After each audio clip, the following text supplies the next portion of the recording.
Hello everyone. So I got a couple articles from Automotive news here regarding a couple of pure electric vehicle manufacturers. So let's have a look. First one here is about Lordstown Motors. Lordstown Motors founder cashed in before electric truck stalled. Lordstown Motors began the year with a big setback. An electrical issue was leading its debut model, the Endurance pickup, to lose propulsion while driving, forcing the company to stop production and deliveries. The manufacturer recalled 19 trucks that were with customers or internal use. Its woes got worse this week.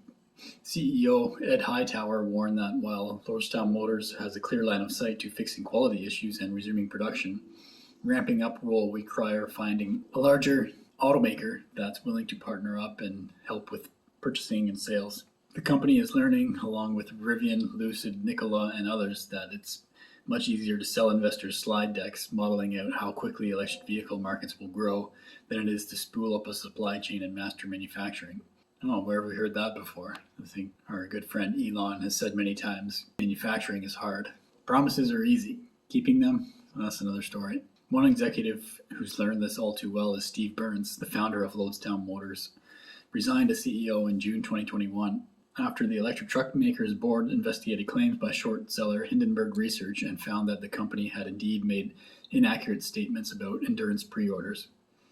Since his departure, Burns has sold about $59 million worth of stock, according to regulatory findings. His latest disposal of 5 million shares in January, before the company disclosed the quality issues and difficulties with its production ramp, dropped his holding to less than 21.7 million shares. While he remains Lordstown Motors' biggest shareholder, he cashed in 1/3 of his stake since he stepped down as CEO. Burns started Lordstown Motors in 2019 after leaving Workhorse Group, another money-losing electric truck venture.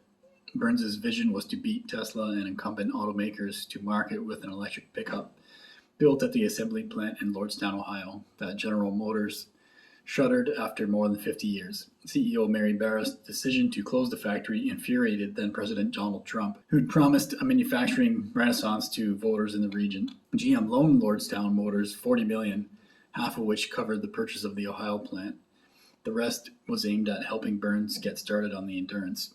Lordstown Motors then went public in 2020 by merging with a special purpose acquisition company, also known as a SPAC, netting the company about $675 million in proceeds.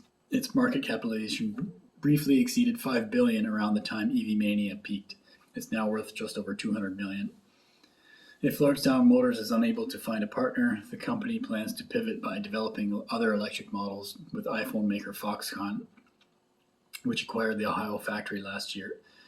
While the Endurance is now at risk of never being mass-produced, Burns has managed to walk away with millions. Even at Lordstown Motors' depressed current valuation, he has almost $18.3 million worth of stock left. Not too shabby for a company that looks like you can add to the death watch list. And yeah, another one you can add up to the list that made a lot of promises, and then when it came down to production, this is hard. Actually making a product and delivering it at scale is very difficult. In the past, I'd say 5 to 10 years, we heard a lot of promises of how these companies are gonna jump in the electric vehicle game and just dominate because they know how to manufacture. So manufacturing electric vehicles will be not a problem for them. The next company I wanted to highlight here is a company I don't know a whole lot about, but I've heard of. It's more popular in China. Well, actually, I think they produce in Vietnam. They're wanting to come to the United States with a factory, and they're having some setbacks now too. So the headline here is Vinfast EV production in the U.S. now not expected to start until 2025. Vinfast bold ambitions to sell electric cars to consumers in the U.S. have suffered another setback, with production at its as yet unbuilt factory in North Carolina, now expected to start in 2025. The Vietnamese company had most recently said it planned to start trial production at the plant by 2024. Earlier this week, a company spokesperson said Vinfast had received the air permit and we are preparing for subcontractors bidding and will start the construction soon. Pre-construction work for Phase 1 commenced in the third quarter of 2022 with commissioning targeted for 2025. Phase 1 of the facility is expected to have an initial capacity of 150,000 vehicles a year. rising to 250 cars upon completion of Phase 2. Tesla Inc.'s factory in China, by way of comparison, pumps out around 70,000 cars a month. So in 2 months, they make what the initial capacity of this factory will do in a year, almost. Then they go on to say this is going to hurt them because without the factory in the United States, they won't be able to take advantage of the IRA incentives that state that you have to build most of the vehicle in North America to qualify for the EV incentive of $7,500. So the longer they take to make this factory, the more they miss out on that opportunity for their customers to get that incentive. Let's check and see how many vehicles VinFast delivered in 2022. I'm not super familiar with this company, so let's do a little search here. Oh, so yeah, this is a company, looks like it's just getting started. They officially delivered their first 45 vehicles, electric vehicles, to customers in the U.S. So it looks like they have a lot of reservations, but they must just be starting to ramp up their deliveries. The company has registered 65,000 reservations globally and expects to sell 750,000 electric vehicles by 2026.